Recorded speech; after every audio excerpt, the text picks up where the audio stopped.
예, 안녕하세요. 코인 알려주는 허씨입니다. 예, 오늘 제가 준비한 영상은요, 알트코인 너무 쫄지 마세요. 이런 제목으로 영상을 준비했는데요. 제가 이 영상을 안 찍으려고 했는데, 오늘 뭐 이런 기사들이 막 났죠. 오전에 뭐 국내 가상자산 600개를 뭐 이제 상장 유지 심사한다.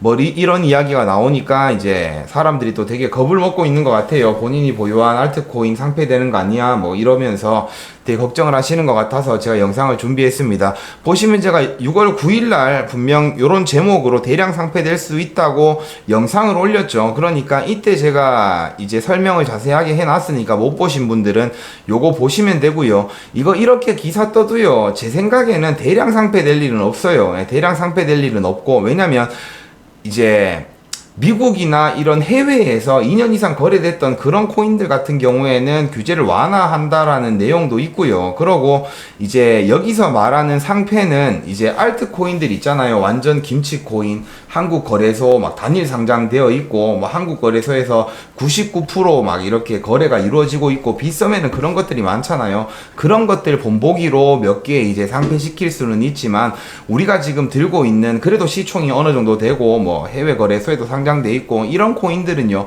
상폐될 일 없으니까 크게 걱정 안 하셔도 된다. 일단 제가 그 말을 드리고 싶어가지고 영상을 준비를 했고요.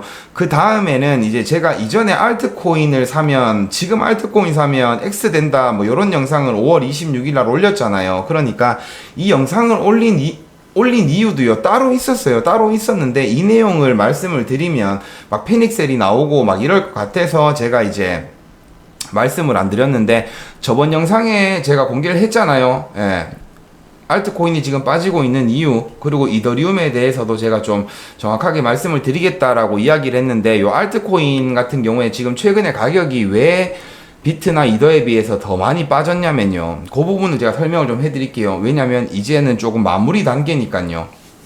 자, 6월 7일날 기사를 보시면은 미 커스터머 은행이 일부 암호화폐 헤지펀드 뱅킹 서비스를 제한한다라는 기사가 올라왔단 말이죠. 그러니까 일반 사람들은 이걸 보면 이게 무슨 말인지를 이해를 못해요. 이해를 못하고, 2023년 3월에도 보면 이제 대형 은행에서는 이제 암호화폐 기업을 퇴출했지만, 이제 중소형 은행들이 뭐 이렇게 커스터머즈 뱅커나 뭐 이제 이볼브 뱅크 앤 트러스트 뭐 이런 식으로 이제 여러 가지 중소형 은행들에서 암호화폐 기업에다가 은행 서비스를 제공 중이다.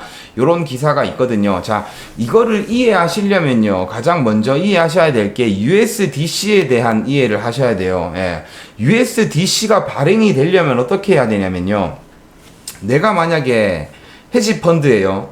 허쉬라는 헤지펀드를 운영하고 있어요. 그러면 내가 발행사한테 100억이라는 돈을 줍니다. 100억이라는 돈을 주고 이제 USDC 좀 발행을 해달라. 그래서 USDC를 발행을 시켜가지고 제가 받는 겁니다. 그러면 이 발행사는 그 100억이라는 돈을 규제된 금융기관, 은행에다가 이걸 맡겨야 돼요.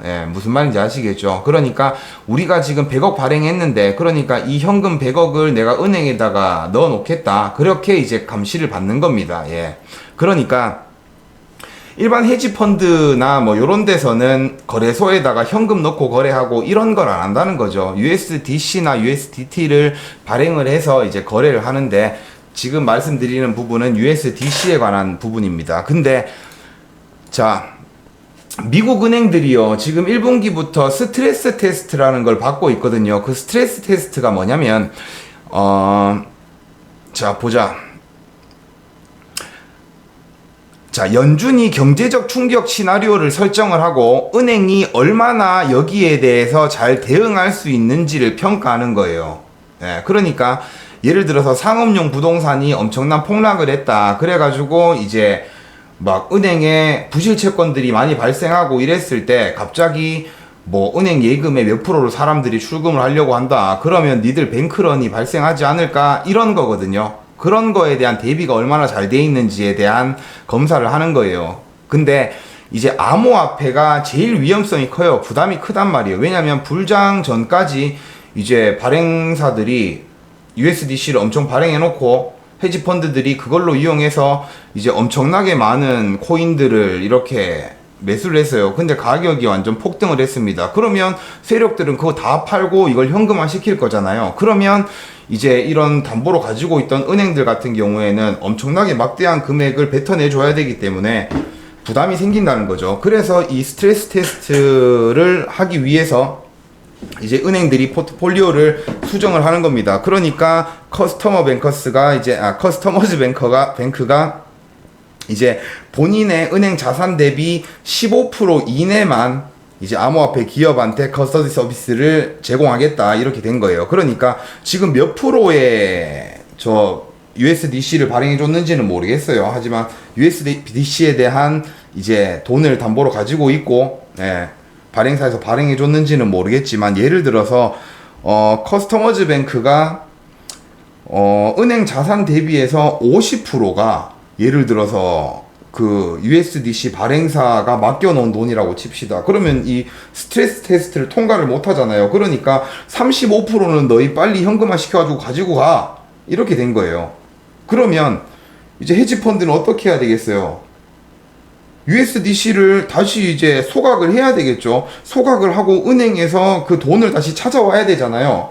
그러면 이 USDC를 어떻게 확보를 하냐? 본인들이 사놨던 이제 그 알트코인들을 정리를 해야 되는 겁니다. 정리하고 USDC로 정리를 하고 이 USDC를 소각하고 은행에서 이제 다시 현금을 받아서 그렇게 현금화를 시켜놔야 된다는 거예요.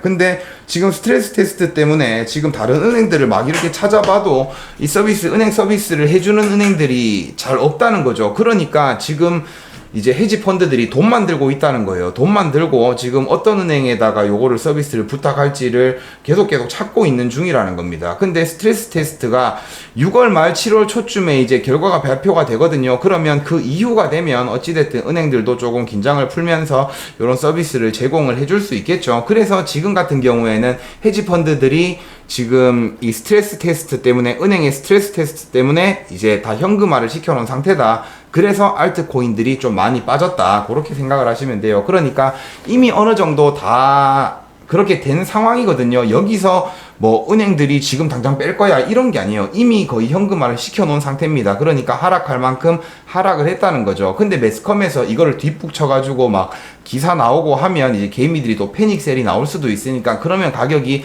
조금 더 하락할 수 있겠지만, 어찌됐든 지금 헤지펀드들은 현금을 들고 이제 서비스를 해줄 자기네들 돈을 받고 담보로 해서 이렇게 커스터디 서비스를 해줄 은행들을 찾고 있으니까 그런 은행들을 찾으면 이제 다시 암호화폐로 돈이 들어온다, 헤지펀드들의 돈이 들어온다, 그렇게 세력들의 돈이 들어온다, 그렇게 생각을 하시면 돼요. 그렇게 생각을 하시면 되고, 이게 제가 이전에 이야기했던 내용이거든요. 그러니까 DTCC 관련해서 담보율이 제로가 됐는 것도요, 이제 이런 것도 지금 영향을 주고 있는 거예요. 왜냐하면 암호화폐를 담보로 해서 뭐 대출 서비스 이런 게 불가능하니까요. 그래서 이런 것들이 다 이어지는 거거든요. 그러니까 제가 하는 방송은 그냥 단기간에 오늘 이 영상 떴네 보고 내일 이 영상 떴네 이걸 보고가 아니라, 제가 하는 말들은 당장의 가격적인 측면에서 이제 무슨 나타날 수도 있는 거고, 아니면 이게 한 달, 두 달, 세 달이 지나가지고 영향이 올 수도 있는 겁니다. 그러니까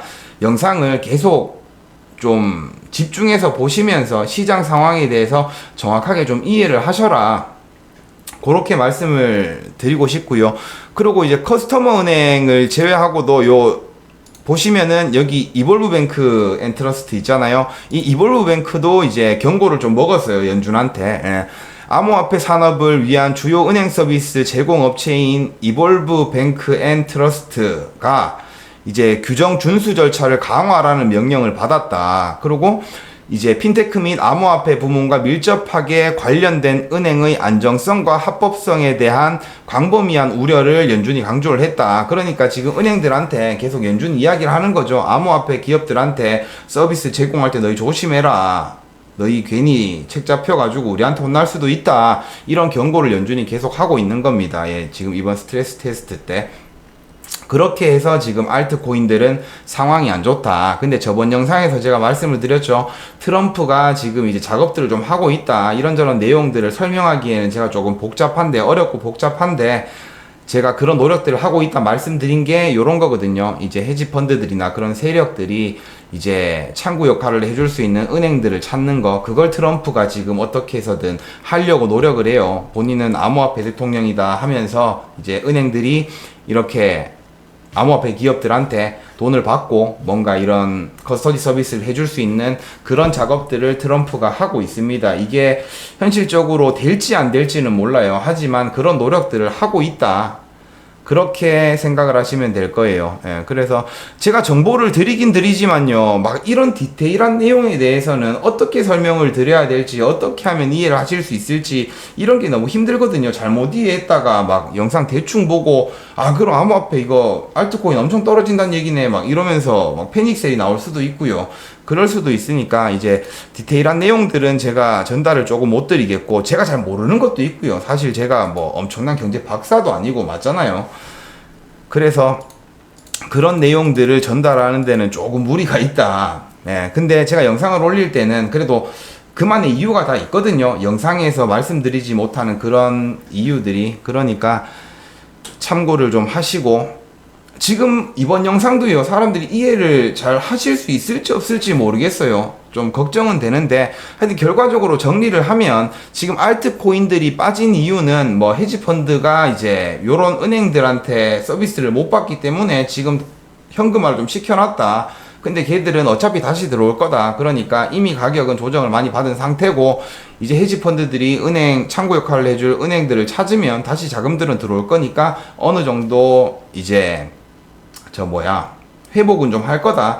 그렇게 생각을 하시면 될 것 같습니다. 예. 그리고 추가적으로 바이든이나 이제 연준이나 이런 애들이 지금 좀 암호화폐에 대해서 조금 아직까지는 조금 부정적인 그런 느낌이다. 왜냐면 대선을 앞두고 암호화폐 돈이 막 쏠려가지고 주식시장에 있는 돈 막 이런 것들이 암호화폐 시장으로 쏠리고 하면 바이든은 안 좋잖아요. 그러니까 제가 생각하는 건 암호화폐 같은 경우에는 대선 직전에 이제 뭔가 바이든이나 이렇게 뭐 연준이나 다 암호화폐 친화적인 이야기를 해서 표심을 땡겨오지 않을까, 뭐 이런 생각을 하고 있습니다.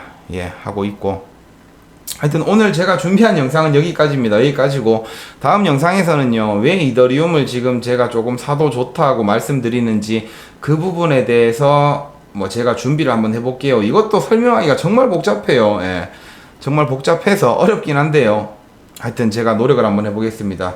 다들 시청해주셔서 감사하고, 주말이 다 끝났네요. 자, 월요일부터 또 출근하셔야죠. 예. 너무 걱정하지 마시고 한 주 마무리 잘 하시기 바랍니다. 시청해주셔서 감사합니다.